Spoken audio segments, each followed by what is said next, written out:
SP act को लागू करने सहित अन्य मांगों को लेकर सीकर जिले के मेडिकल रिप्रेजेंटेटिव्स ने बुधवार को रैली निकाली। रैली शहर के लक्ष्मी मार्केट से शुरू होकर कलेक्ट्रेट पहुंची। इसके बाद मेडिकल रिप्रेजेंटेटिव्स ने कलेक्टर सौरभ स्वामी को प्रधानमंत्री नरेंद्र मोदी के नाम ज्ञापन सौंपा।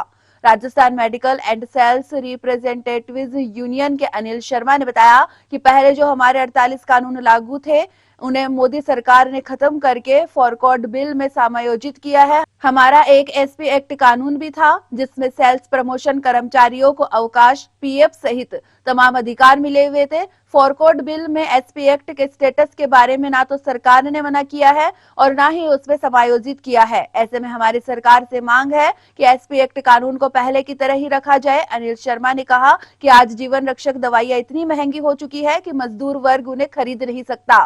सरकार दवाइयों पर जीएसटी लगा रही है। ऐसे में हमारी मांग है कि दवाइयों की कीमत कम की जाए और उन पर से जीएसटी हटाया जाए।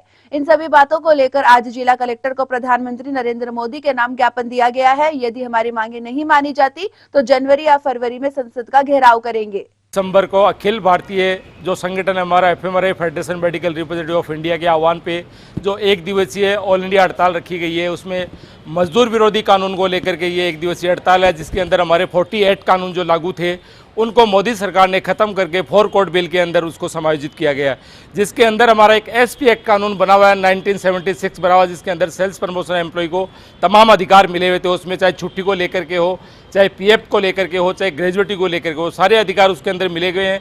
फॉरकॉड बिल जो कानून बनाया गया है उसके अंदर एसपी एक्ट का जो स्टेटस है वो न तो गवर्नमेंट ने मना किया है न उसको इसमें समायोजित किया है। तो हमारी सरकार से डिमांड है एसपी एक्ट जो कानून है हमारा उसको लागू एज इट इज़ रखा जाए। फॉरकॉड बिल अगर रखती है गवर्नमेंट हमें कोई उसमें दिक्कत नहीं है, लेकिन उसके साथ में हमारा एसपी एक्ट जो है बना हुआ उसके अंदर 1946 जो आईडी एक्ट बना हुआ उसके अंदर सेल्स प्रमोशन एक्ट जो एक मजदूर का दर्जा उसमें दिया गया है, जो दर्जा बरकरार रखा जाए।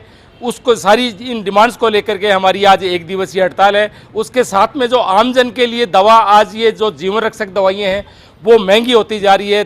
आज एक मजदूर है चाहे किसान है वो उस दवा को खरीद नहीं पाता क्योंकि दवाएं इतनी महंगी कर दी है, उसके ऊपर से गवर्नमेंट ने जीएसटी लागू कर रखी है।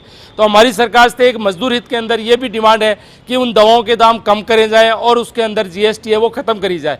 जैसे ही मेडिकल डिवाइसेस हैं वो डिवाइसेस के रेटें कम करी जाए, क्यों आज एक आम आदमी उस डिवाइसेस को अफोर्ड नहीं कर सकता। आज जिस तरीके से मनमाने तरीके से लूट मचा रखी है इंडस्ट्रीज ने वो गलत है उसके अंदर।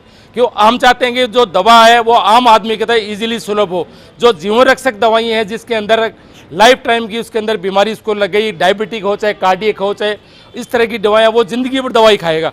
तो ऐसी दवाओं के ऊपर गवर्नमेंट को जीएसटी नहीं लेनी चाहिए, उनकी दवाएं रेटें उनकी कम करी जाए। इन सारी डिमांड को लेकर के हमारी आज ये हड़ताल आज एक दिन की अखिल भारतीय पूरी हड़ताल है। सारी डिमांड्स को नहीं माने जाते तो आगे क्या रणनीति रहेगी? मांगे आगे हम आगे जनवरी के अंदर हमारा संसद का घेराव रहेगा, इसके जनवरी या फरवरी के अंदर जो भी हुआ। इससे पहले भी हमने लास्ट में नवंबर के अंदर संसद का घेराव किया था। गवर्नमेंट ने एश्योर किया था कि अभी मैं एसपी को एज इट इज रखेंगे इसमें, लेकिन अभी तक गवर्नमेंट ने उसके अंदर कुछ भी अमेंडमेंट नहीं किया है।